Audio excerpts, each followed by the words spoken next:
வணக்கம் நேயர்களே. இன்றைக்கி நம்ம பார்க்க போகிறது ஒரு பழமொழிக்கான விளக்கம்தான்.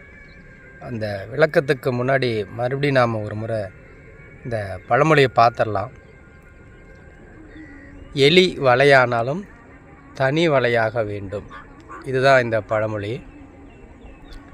இந்த பழமொழி எதுக்காக சொல்லப்படுறதுன்னா, எலி அப்படி ஒரு கூட்டு குடும்பமாக எலி வாழாது. எப்போவுமே ஒரு குடும்பம் ஒரு வலைக்குள்ளே வாழும். அப்படி தான் இருக்கும் எலிங்களுடைய வாழ்க்கை முறை. சரிங்க, இப்போது எலி வலையானாலும் தனி வலைன்னா எலிங்களுடைய வாழ்க்கை தனித்தனி குடும்பமாக தான் இருக்கும் அப்படிங்கிறது நம்ம இதில் இந்த பழமொழியில் சொல்கிறோம். இதை நம்மளுடைய வாழ்க்கைக்கு எப்படி ஒப்பிட்டு சொல்கிறாங்க அப்படின்னா, ஒரு நண்பர்கள் 4-5 பேர் சேர்ந்து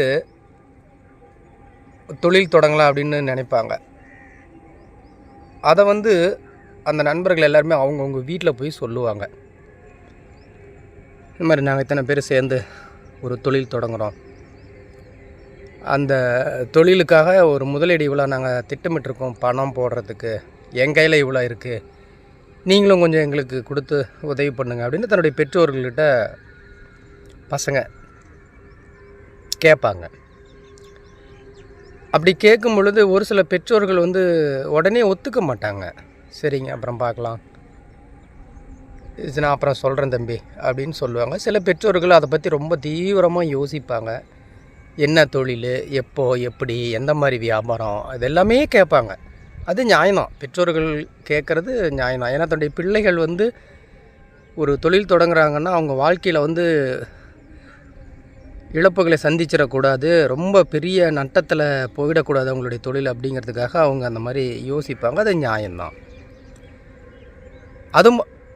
அது மட்டும் இல்லாமல் சில பெற்றோர்கள் எடுப்புலேயே வேண்டான்னு சொல்லுவாங்க.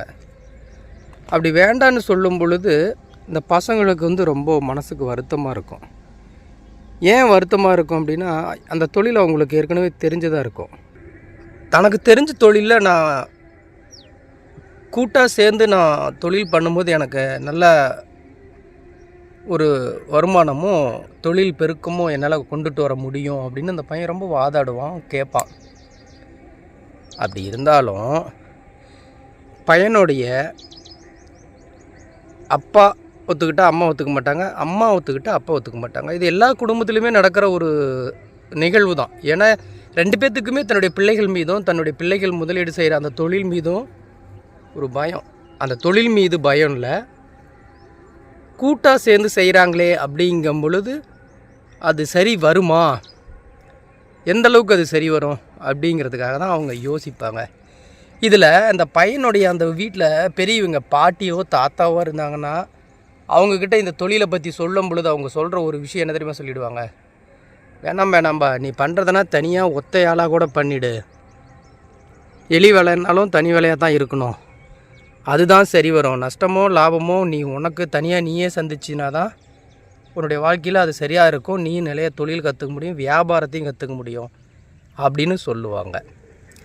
அப்படி உருவாக்கப்பட்டது தாங்க இந்த பழமொழி, எலி வலையானாலும் தனி வலையாக வேண்டும் அப்படிங்கிறது. இதுதான் இந்த பழமொழி. இந்த பழமொழியினுடைய விளக்கத்தை பற்றி நீங்கள் என்ன நினைக்கிறீங்க அப்படிங்கிறத இந்த பழமொழி இந்த பதிவு கீழே கமெண்ட் பண்ணுங்கள். அடுத்த ஒரு பதிவில் சந்திப்போம். நன்றி, வணக்கம்.